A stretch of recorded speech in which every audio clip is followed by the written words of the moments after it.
दोस्तों, आपने कभी शिव परिवार की तस्वीर देखी है? जी हाँ, वही शिव परिवार जिसकी पूजा, जिसकी मान्यता हमारी संस्कृति में बहुत ज़्यादा है। और मेरा ये मानना है कि अधिकांश लोगों ने शिव परिवार की प्रतिमा भी देखी होगी और सबके घरों में भी होगी, जिसमें शिव जी, पार्वती जी, गणेश जी, कार्तिकेय जी, नंदी जी दिखाए गए हैं। जी हाँ। अब यहाँ पर इसका नाम मैं क्यों ले रहा हूँ, ये मैं आगे आपको वीडियो में पूर्ण रूप से बता दूंगा। अब यहाँ पर हम बात करते हैं, आपने गाड़ी चलाई है क्या? जी हाँ, वही 4 पहिए वाली गाड़ी, कार, जो आज की डेट में अधिकांश लोगों के पास है। और जब सर्दियों में कोहरा होता है, जी हम फॉग जिसे कोहरा कहते हैं, और हम हाईवे पे गाड़ी चला रहे होते हैं, तो उस समय क्या करते हैं? सर्वप्रथम हम अपने इंडिकेटर्स, गाड़ी के इंडिकेटर्स ऑन कर लेते हैं और देखते हैं कि हमारे आगे कौन सी गाड़ी जा रही है। कोई चाहे वो कोई भी गाड़ी हो, कोई बड़ा वाहन हो, ट्रक हो, बस हो या कोई कार हो, हम एक डिस्टेंस पर उस गाड़ी के पीछे अपनी गाड़ी को चलाने लगते हैं। और उसके अनुसार जैसे ही वो स्पीड बढ़ाता है, वैसे ही हम भी अपनी स्पीड को बढ़ा लेते हैं। वो 40 पर आता है तो हम भी अपनी स्पीड को 40 का कर लेते हैं। वो यदि 60 की स्पीड करता है तो हम भी अपनी स्पीड को 60 पर कर लेते हैं, जबकि हम बिल्कुल भी नहीं जानते कि उस गाड़ी का ड्राइवर कौन है। वो हमारे लिए पूर्ण रूप से अपरिचित है, अननोन है।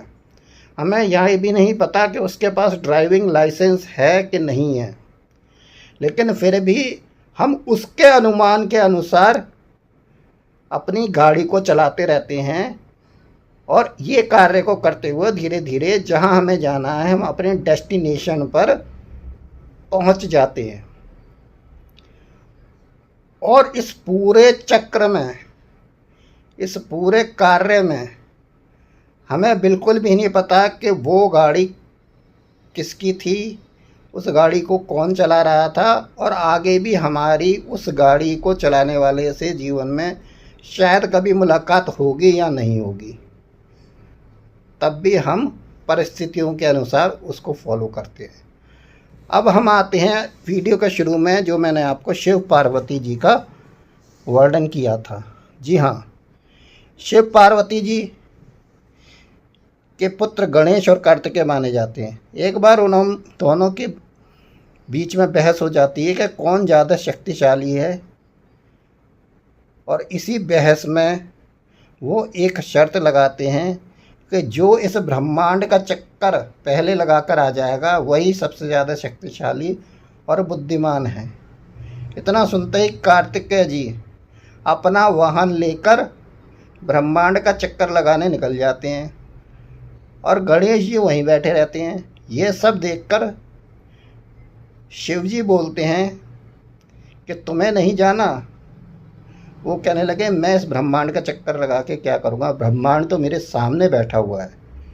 जी हाँ, उनका मानना था जो शिव पार्वती उनके सामने बैठे हैं वही ब्रह्मांड है। और उन्होंने बोला कि मेरा ब्रह्मांड तो मेरे सामने है, मुझे इतना लंबा चक्कर लगाने की ज़रूरत नहीं है। और वो वहीं पर उनका एक चक्कर लगाकर शांत बैठ जाते हैं। कुछ समय बाद कार्तिकेय जी वहाँ पर आते हैं और शिव जी से पूछते हैं कि ये तो यहीं बैठे हैं, मैं तो पूरा चक्कर लगा के आ गया, जीता कौन? शिव जी बोलते हैं कि तुम चक्कर भी लगाया है और ये यहाँ बैठे भी हैं, लेकिन जीते गणेश जी, आप तो अब भी हार गए। वो कहते हैं, ऐसा क्यों? ये तो कहीं गए नहीं, जबकि शर्त के अनुसार तो ब्रह्मांड का चक्कर लगा के आना था। तो शिव जी ने बोला, जो वाक्य गणेश जी ने बोले थे वो शिव जी ने उनको दोहरा दिए। अब इन दोनों घटनाओं के द्वारा मैं आपको यहाँ पर सिर्फ ये समझाना चाह रहा था कि जब हम बहुत ज़्यादा मुसीबत में होते हैं, हमें कोई रास्ते नहीं दिख रहे होते हैं, हम अभावों में तरस रहे होते हैं, हम अपनी परिस्थितियों से जूझ रहे होते हैं, हमें लगता है कि अब हम जीवन में क्या करेंगे। ऐसी परिस्थिति में जब हमें कोई राह नहीं होती तो इधर उधर भटकने की बजाय हमको एक गुरु का सहारा लेना चाहिए और गुरु के इंस्ट्रक्शनों को फॉलो करना चाहिए और गुरु हमें देखकर चुनना चाहिए। अगर हमें कोई गुरु नहीं मिल पा रहा तो जिस ईश्वर पर हम भरोसा रखते हैं, चाहे हम किसी भी धर्म के हों, किसी भी जाति के हों, उस पर भरोसा रखकर उसको अपना गुरु मानकर अपने कार्य को करते रहें। निश्चित रूप से कुछ समय बाद स्थितियां बदल जाएंगी।